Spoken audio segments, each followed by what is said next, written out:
നമസ്കാരം.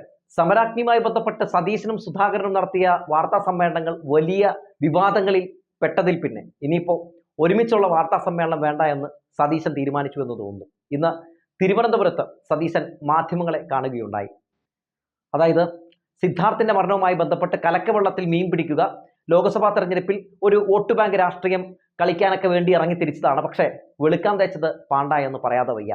സിദ്ധാർത്ഥിനെ പറ്റി വല്ലാത്ത രീതിയിൽ ഇങ്ങനെ മുതലക്കണ്ണുനീർ ഒഴുക്കിക്കൊണ്ടിരിക്കുന്ന സമയത്ത് മാധ്യമങ്ങൾ ധീരജനെ പറ്റിയും നിഖിൽ പൈലിയെ പറ്റിയും ഒക്കെ ചോദിച്ചു. സതീശന്റെ കയ്യിൽ നിന്ന് പോയി.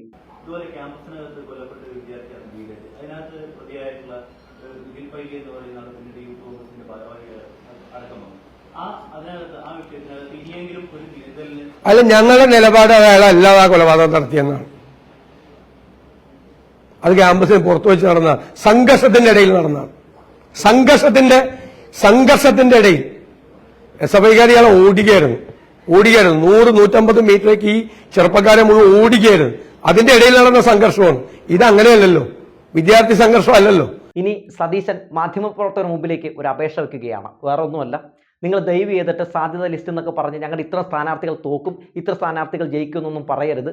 LDFന് ഒരു സ്ഥാനാർത്ഥിയും തോക്കും നിങ്ങൾ പറയുന്നില്ലല്ലോ. കനകോലു ഞങ്ങൾക്ക് തന്നിരിക്കുന്ന ലിസ്റ്റ് ഇതാണ്, ആ ലിസ്റ്റിൽ ഇത്ര പേര് ജയിക്കാൻ സാധ്യതയുണ്ട്, ഇത്ര പേർ തോക്കാൻ സാധ്യതയുണ്ടെന്നൊക്കെ പറഞ്ഞ് മാധ്യമങ്ങൾ നിന്നിരുന്ന് അടിക്കുന്നുണ്ട്. അങ്ങനെയൊന്നും കൊടുക്കരുത് പ്ലീസ് എന്നൊക്കെയാണ് നമ്മുടെ സതീശൻ മോങ്ങുന്നത്. എന്തായാലും മാധ്യമങ്ങളുടെ മുമ്പിൽ കടന്ന് വല്ലാത്ത രീതിയിലുള്ള കരച്ചിലാണ് സതീശൻ നടത്തിയിരിക്കുന്നത്. അതുകൂടി ഒന്ന് കാണേണ്ട കാഴ്ചയാണ്. ഇന്ന് എനിക്ക് മാധ്യമപ്രവർത്തകരോടും മാധ്യമങ്ങളോടും പറയാനുള്ളത്, സുനിൽ കനകോലു ഒരു റിപ്പോർട്ട് തന്നു. ആ റിപ്പോർട്ടിൽ കുറെ തോന്നുന്നത് പോലെ, ഓരോ മാധ്യമങ്ങൾക്ക് തോന്നുന്നത് പോലെ അവർക്ക് ഓരോ നിയോജകമണ്ഡലങ്ങളെ എടുത്ത് അവിടെ പിന്നിൽ നിൽക്കുകയാണ് എന്ന രീതിയിൽ പ്രചരണം നടക്കുകയാണ്. അത് അസംബന്ധവും പച്ചക്കള്ളവുമാണ്. KPCC പ്രസിഡന്റ് ഞാനും കാണാത്ത സുനിൽ കനകോലുവിന്റെ റിപ്പോർട്ട് എങ്ങനെയാണ് മാധ്യമങ്ങൾ കണ്ടത്? തെറ്റായ റിപ്പോർട്ടുകളാണ്. സുനിൽ കനകോലുവിന്റെ അങ്ങനെ ഒരു റിപ്പോർട്ടില്ല. ഞങ്ങൾ ഇന്നലെ ചർച്ച ചെയ്തു. സുനിൽ കനകോലു പാർട്ടി ഭാരവാഹിയാണ്. അദ്ദേഹത്തിന് ചുമതലയുണ്ട്, തെരഞ്ഞെടുപ്പിൽ പല സ്ഥലങ്ങളിലും ചുമതലയുണ്ട്, അതിൽ കേരളത്തിൽ ചുമതലയുണ്ട്. ഞങ്ങളുടെ ക്യാമ്പയിൻ എങ്ങനെയായിരിക്കണം, ഞങ്ങളുടെ നെറേറ്റീവ് എന്തായിരിക്കണം എന്ന് ഞങ്ങൾ വിശദമായി ചർച്ച ചെയ്തു. അല്ലാതെ 25 പേരുടെ യോഗത്തിലാണോ ഏത് നിയോജകമണ്ഡലമാണ് വീക്ക്, ഏത് നിയോജകമണ്ഡലമാണ് പ്ലസ് എന്ന് ചർച്ച ചെയ്യുന്നത്?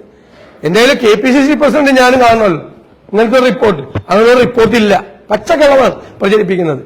വളരെ ഹീനമായ തരത്തിലുള്ളൊരു പ്രചരണമാണ്. എനിക്കത് പറയാതിരിക്കാൻ വയ്യ. ഞാൻ കഠിനമായ വാക്കുകൾ ഉപയോഗിക്കുന്നത്. ഓരോ നിയോജകമണ്ഡലത്തിലെ ആളുകൾ മത്സരിക്കുകയാണ്. ഇഷ്ടമില്ലാത്ത ആളുകളുടെ പേരുകൾ വെച്ചുകൊണ്ട് അവിടെ പിന്നിൽ നിൽക്കുകയാണെന്ന് കനകോലു റിപ്പോർട്ടുണ്ടെന്ന് പറയുകയാണ്. കേരളത്തിൽ ഇപ്പൊ ഏകദേശം 20 മണ്ഡലം ആയി. അങ്ങനെ പറഞ്ഞു 20 മണ്ഡലം UDF പിന്നേക്ക് നിൽക്കുകയാണ്. ഓരോരുത്തര് ഓരോ സൗകര്യത്തിന്, ചിലര് 4 പറയും, വേറൊരു മാധ്യമം വേറൊരു 4 പറയും. ഓരോ റിപ്പോർട്ടർമാരും ഓരോ സ്ഥലത്ത് നിന്ന് ഓരോരുത്തർക്ക് തോന്നിയതുപോലെ കനകോലു റിപ്പോർട്ടുണ്ടെന്ന് പറയാം. ഞങ്ങൾ ഇനി അത് എല്ലാവരോടും പറയാൻ ആഗ്രഹിക്കുന്നു. അസംബന്ധവും പച്ചക്കള്ളവുമാണ്. അങ്ങനത്തെ ഒരു റിപ്പോർട്ടില്ല. റിപ്പോർട്ടുണ്ടെങ്കിൽ ഞങ്ങൾ ചർച്ച ചെയ്തോളാം. ഞങ്ങളുണ്ടെങ്കിൽ അല്ല, നിങ്ങൾ എന്തിന്റെ അടിസ്ഥാനത്തിലാണ് ഇത് റിപ്പോർട്ട് ചെയ്യുന്നത്? നിങ്ങളുടെ കയ്യിൽ എന്ത് രേഖയുടെ അടിസ്ഥാനത്തിലാണ്, എന്ത് ഇൻഫർമേഷന്റെ അടിസ്ഥാനത്തിലാണ് നിങ്ങൾ ഇത് റിപ്പോർട്ട് ചെയ്യുന്നത്? നിങ്ങൾ സ്ഥാനാർത്ഥികളായി മത്സരിക്കുന്നവരോട് നിങ്ങൾ കാണിക്കുന്ന ജനാധിപത്യ വിരുദ്ധമായൊരു നടപടിയാണ്. ഞാനങ്ങനെ മാധ്യമങ്ങളെ വിമർശിക്കുന്ന ആളല്ല. എന്നെ മാധ്യമങ്ങൾ വിമർശിക്കാറുണ്ട്, ഞാനത് സ്വീകരിക്കാറുണ്ട്, ഞാനത് കറക്റ്റ് ചെയ്യാറുണ്ട്.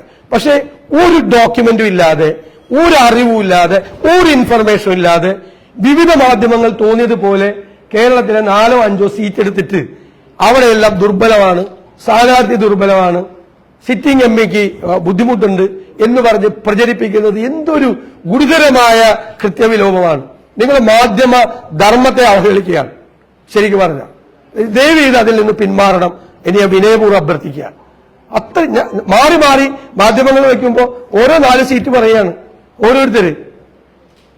നമ്മളൊക്കെ പൊളിറ്റിക്സ് അനലൈസ് ചെയ്യുന്ന ആളുകളല്ലേ, നമുക്കൊക്കെ അറിയാലോ ഓരോ മണ്ഡലത്തിലെ സ്ഥിതിയൊക്കെ. കേരളത്തിൽ തെരഞ്ഞെടുപ്പ് മത്സരം ഉണ്ടാവും, തെരഞ്ഞെടുപ്പിൽ നല്ല മത്സരം ഉണ്ടാവും. ഞങ്ങൾ മത്സരമില്ല, വോക്ക് ഓവറാണെന്ന് പറഞ്ഞിട്ടുണ്ടോ?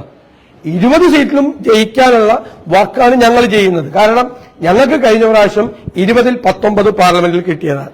അത് മാറേണ്ട യാതൊരു സാഹചര്യവും ഈ പാർലമെന്റ് തെരഞ്ഞെടുപ്പിലില്ല.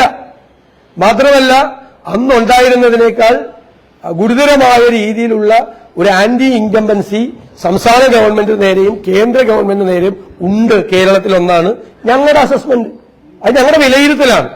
അത് ഞങ്ങളുടെ വിലയിരുത്തൽ. അപ്പൊ ഞങ്ങൾക്ക് 20 ജയിപ്പിക്കാനുള്ള പ്രവർത്തനങ്ങളാണ് ഞങ്ങൾ ആസൂത്രണം ചെയ്യുന്നത്. അപ്പൊ ഒരു തെറ്റായ രീതിയിൽ അങ്ങനെ ഒരു പ്രചരണം നടത്തി സ്ഥാനാർത്ഥികളെ തെരഞ്ഞുപിടിച്ച് സിറ്റിംഗ് എംപിമാരെ തെരഞ്ഞുപിടിച്ച് അവർക്കെതിരായിട്ടുള്ള ഇങ്ങനെ ഒരു പ്രചരണത്തിൽ നിന്ന് മാധ്യമങ്ങൾ, നിങ്ങളിപ്പോ വന്ന് ഇവിടെ റിപ്പോർട്ട് ചെയ്യണവരോടല്ല ഞാൻ പറയുന്നത്, മാധ്യമങ്ങൾ പിന്മാറണം എന്ന് ഞാൻ അഭ്യർത്ഥിക്കുന്നു. അത് മാധ്യമ ധർമ്മത്തിന് യോജിച്ചതല്ല.